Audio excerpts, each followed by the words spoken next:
Hey there folks. What you're about to see is a series of request videos for LZH-234.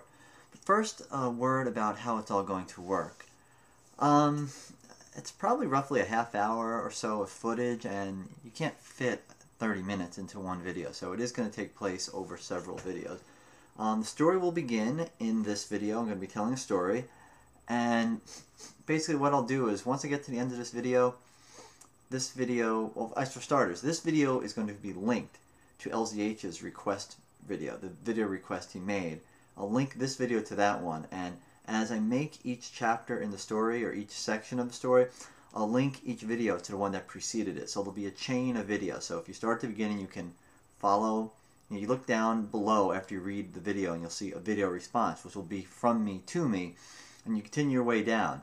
And if you start at the last video and you're looking at this, follow the links up to the original video, and I'll give them names like, you know, part 1, 2, 3, 4, how many ever it takes. And just another word, it's a little bit awkward to do a video this way, knowing that you have to break it up. I was hoping just to sit down and tell a story for a half hour or so, and then edit it and break it into little parts. But the problem was, as I'm speaking, after I spoke for 7 or 8 minutes, as I'm rambling on, I realized that I never really stopped talking, and I started to realize there's not really a natural stopping point here. What's going to happen if I don't have a natural stopping point? And what you'll see me doing occasionally is like I'm looking at the time to see how long the video has gone on, you know, and I'm saying, okay, should I find a natural stopping point? And I'll kind of pause, and it gets awkward, and at times I'll just kind of stop talking kind of awkwardly to try to create a moment for a cut, you know, and after a while I just started clicking, like almost pretty much abruptly stopping, just clicking and starting the video again. I mean, not starting the video again, but starting the next chapter again. So it's all going to be very awkward. I'm sorry for that. It's just you know, it's just a result of the way they restrict you to 10-minute videos, and I couldn't figure a good way to make it all flow through right. So that's going to take a little bit away from the story. And the other thing is, still don't have a lot of time these days. You know, I found a little bit of time on a Sunday afternoon. I just went and I did it, and it's a very rough cut, and I don't have time to make it unrough. So if I messed up in the middle of a sentence, or if I fumbled over my own words, or if, you know, I sniffled, or if I waved my hand too much, or I did something that looked really silly, I just kept it in. This is going to be basically unedited. It's going to be awkward, but I hope it basically gets the job done. You're going to get the story, and it's going to be out in several little chapters. So in any case, I don't want to waste any time, so let's go. The story begins now. Our story begins at Cornell University in February of 1990. I was a sophomore mechanical engineering student at the time, and I decided to participate in something called the Engineering Co-op program. The Engineering Co-op program was a program where the following semester, which would have been the fall semester of 2000, you would go off and work for an engineering company as an intern.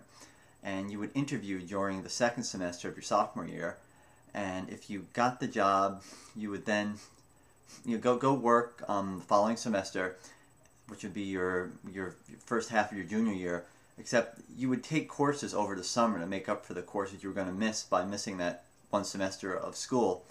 The idea was, you know, you get some real-world experience, and it'll help you to get a job when you go out in the real world.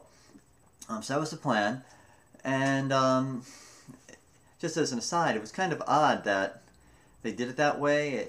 You know, why didn't you just have people work as an intern over the summer and still go to class with all their fellow students, instead of making them take courses over the summer and then work during the regular semester? That was kind of weird, but the point, that's not the point here. The point is that I decided to interview for this, and I had very good grades. I figured I would do well, but didn't really have the interviewing skills, didn't know anything about interview prep or how to write follow-up letters, any of that kind of stuff. I had no idea what I was doing. So by the time I got to the end of the semester, I still had no job lined up, at which point I had to make a decision. Do I give up on this engineering co-op thing, go home for the summer and, you know, find whatever job I could find at home, and then go back to school, you know, the following fall? Or do I say, I'm going to keep interviewing, keep trying to get a job, take the classes over the summer, and, you know, and if I don't get a job, well, then I'm stuck doing nothing the next fall, and I've got to, I don't know, I guess find a job during the fall or something, I decided to go for it. So, because I figured, how am I going to get a job otherwise, unless I have some experience? By then, I already knew I wasn't a good interviewer, so if I don't have job experience, I would be really screwed. So I said, okay, let's keep trying to get a job. Shortly into the summer, I did find a position, which is good, hooray. Problem was that the job was in Houston, Texas. That itself wasn't a problem. I mean, I knew, you could get a job anywhere in the country at that point. But the problem was, it was an area where you couldn't get there unless you could drive. And I did not have a driver's license. Yes, I was 20 years old at the time, still no driver's license. I grew up in New York City. We take the bus, we take the subway. Never had a need for a driver's license, so I didn't have a driver's license yet. So now I had to scramble and get myself a driver's license. I had a very good friend that helped me. Well, I had two very good friends. One who helped me learn how to drive. The other who lent us his car, which is even a bigger deal, to help me learn how to drive. So, very good friend. And by the end of the summer, whoopee, I finally managed to pass my road test. So, and I think I passed my road test about a week or so before I had to go off to Texas. So here I am, completely new driver, about to go off to Texas to start this job in Houston.